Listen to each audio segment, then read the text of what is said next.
Relic raconte l'histoire d'Etna qui n'a pu donner aucun signe de vie depuis un long moment. Sa fille Kay et sa petite fille Sam décident donc de se rendre sur place. Une fois rendue chez elle, aucun signe de vie d'Etna.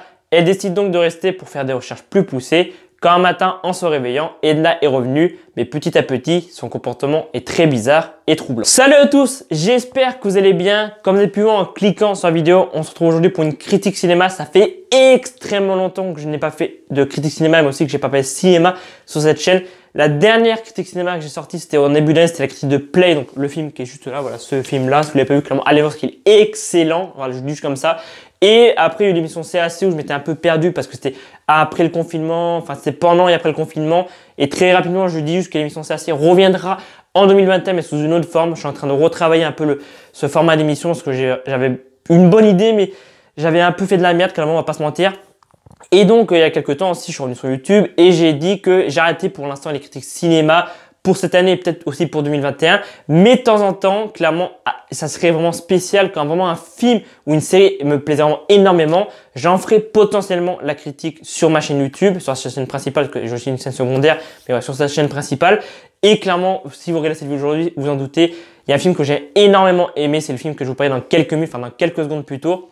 Ce film, c'est donc Relic, sorti le 7 octobre 2020, réalisé par Natalie Erica James, son premier film en tant que réalisatrice. J'en parlerai en fin de vidéo de Natalie Erica James parce que j'ai beaucoup de choses à dire sur son premier film en tant que réalisatrice. Et donc, comme j'ai dit, voilà, je me répète, mais ce film, c'est Relic qui est sorti le 7 octobre. C'est un film que j'en ai depuis plusieurs semaines maintenant. Alors, je vais être très honnête avec vous, voilà, je vous regarde droit dans la caméra. Je n'ai pas regardé le trailer de Relic. Pourquoi? Parce que tout simplement, depuis quelques mois maintenant, j'essaie de plus trop regarder les trailers. À part pour les Marvel, je fais toujours des vidéos réactions, mais ça, je pense que vous le savez si vous regardez la chaîne de temps en temps. Les Marvel, je suis obligé parce que je suis un grand fan de l'univers Marvel. Mais voilà, à part peut-être les gros films aussi de temps en temps qu'on entend parler et tout. Sinon, les petits films comme Relic et tout, j'essaie de plus trop regarder pour comme ça, quand je vais voir le film en salle, je me garde la surprise. Et le truc que j'adore quand je regarde pas les trailers, c'est que je sais pas de quoi parle le film. Je sais pas si c'est un film d'horreur, par exemple comme Relic, si le film va être vraiment flippant. Et c'est ça que j'ai vraiment beaucoup aimé par rapport à Relic. Et je pense que c'est pour ça que j'ai aussi beaucoup aimé le film. C'est que j'avais pas vu le trailer, donc je savais pas de quoi parler le film. Et je savais pas aussi si le film allait être vraiment flippant, genre comme les Conjuring ou plein d'autres films d'horreur. Et clairement, j'ai été vraiment agréablement surpris par Relic parce que le truc que j'ai beaucoup aimé, c'est que j'ai trouvé qu'il y avait une ressemblance avec Hérédité. J'ai trouvé que dès le début de Relic, il y avait une ambiance pesante qui était, je dirais, présente pendant presque tout le film jusqu'à la fin, qui personnellement, moi, j'ai trouvé la fin assez folle. Peut-être que vous n'avez pas du tout aimé la fin ou clairement pas du tout aimé le film, mais moi, je dirais que jusqu'au final qui est assez fou, l'ambiance vraiment pesante est là jusqu'à la fin et c'est un truc que j'ai beaucoup aimé dans Relic. Et j'ai pas envie de trop spoiler le film parce que voilà, il est sorti il y a plus d'une semaine quand je tourne cette vidéo, parce que je devais à la base tourner la vidéo la semaine dernière, mais bon, j'ai tourné une première version, ça m'a pas du tout plu. Je voulais vraiment tourner dans le décor, dans ma chambre chez mes parents. Parce que voilà, vous savez que à l'appartement de mon frère, j'ai un peu du mal à tourner des critiques cinéma et tout. J'ai pas envie de spoiler le film parce que pour moi, c'est vraiment un film qu'il faut voir au cinéma. Je sais qu'il n'y a pas énormément de films en ce moment au cinéma parce que tout était repoussé à 2021 par rapport à la pandémie. Mais clairement, je vais pas spoiler le film. Pour moi, il faut vraiment aller voir Relic au cinéma. C'est un film à voir au cinéma. Je reviens justement à Hérédité, sorti en 2018, réalisé par Ari Aster. Pour moi, Relic marche clairement dans les pas d'Hérédité. Alors évidemment, il n'y a pas photo. Il est moins marquant et pas aussi bon qu'Hérédité, qui lui vraiment avait une ambiance très particulière. Le ton était pesant, le maître était présent et puis le film était vraiment déstabilisant. Quand clairement tu sortais de la salle ou même si tu l'as vu après, quand il est sorti en Blu-ray, le film a vraiment une ambiance déstabilisante et clairement pour moi, Hérédité est vraiment un cinéma d'horreur. Et pour moi, Relic, c'est un peu pareil. Le ton est pesant. Dès qu'elle rentre dans la maison, tu sens qu'il y a un truc qui cloche.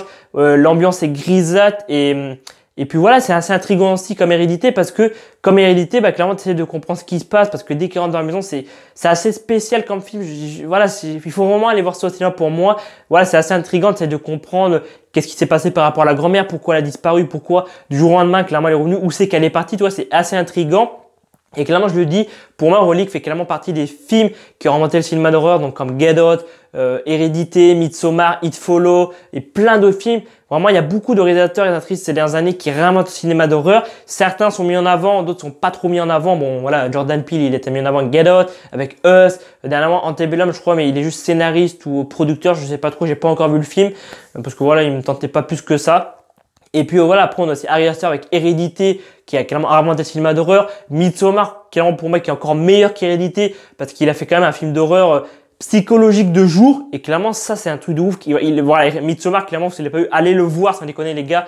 Clairement il a marqué l'année 2019. Même je me rappelle en début d'année aux Oscars ou au Golden Globe, il y a quelqu'un qui est arrivé avec plein de fleurs et tout. C'était un hommage à Midsommar. Donc clairement tu sens que le film clairement a marqué. Et ouais, vraiment il y a beaucoup de réalisateurs et réalisatrices qui ont inventé le cinéma d'horreur ces dernières années. Et voilà, j'ai rien d'autre à dire sur Relique parce que j'ai pas envie de spoiler le film en mode il se passe ça, la fin, clairement la fin, j'ai trouvé ça assez dingue parce que tout le film en fait c'est assez pesant, t'es pas très à l'aise. Voilà, c'est une maison, t'es pas très à l'aise. Et puis la fin tout s'accélère en quoi, en 15-20 minutes tout s'accélère. Et c'est un truc que j'ai vraiment beaucoup aimé. Et puis voilà, la fin, j'ai pas envie de spoiler, allez voir ça franchement. Et parce que vraiment, il faut vraiment aller le voir. Voilà, je vais pas plus argumenter parce que sinon je vais me répéter. Et je mets donc là de 15 vaccins sur 20 à Relique. Et je finirai juste là-dessus, enfin sur deux trucs. La première chose, c'est que Nathalie Ricard-James est clairement à surveiller pour le futur. Clairement, pour moi, elle fait partie de la nouvelle génération de réalisateurs et réalisatrices qui réinventent le cinéma d'horreur. Donc, comme j'ai dit, Ari Aster, Jordan Peele et plein d'autres. Elle fait partie de cette génération. Et clairement, son premier film en tant que réalisatrice, elle a fait un film de malade mental. Et le film d'une qualité folle. C'est bien écrit. C'est réfléchi. Et ouais, un dernier point, j'allais oublier de le dire, je l'avais marqué dans mes notes qui sont juste là.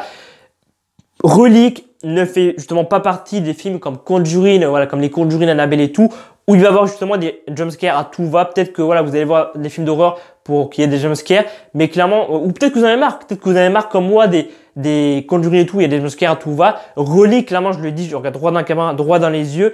Relique ne fait pas partie des films où il y aura des jumpscares à tout va. C'est vraiment un film réfléchi, bien écrit et qui essaie justement d'aller chercher une autre partie du cinéma d'horreur pour voilà, réinventer le cinéma d'horreur. Et c'est ça que j'ai beaucoup aimé dans Relique, voilà, comme Midsommar, Hérédité. Bon, Hérédité, il y a peut-être des jumpscares un petit peu, mais pas trop, tu vois, par rapport au Conjuring et tout. Les Conjuring Annabelle, c'est en mode, t'es comme ça, et comme ça, tu vois, il arrive, il te fait peur. Relique, non, c'est bien écrit, c'est réfléchi. Et voilà, Nathalie Ricard-James essaye d'exploiter une autre partie du cinéma d'horreur, comme It Follow, The Witch et tout. Bon, The Witch, j'ai pas encore vu, mais je sais que c'est un des films qui fait partie de la liste qui réinvente le cinéma d'horreur. Donc voilà, je vais m'arrêter ici, mais Nathalie Ricard-James, il faut la surveiller pour le futur.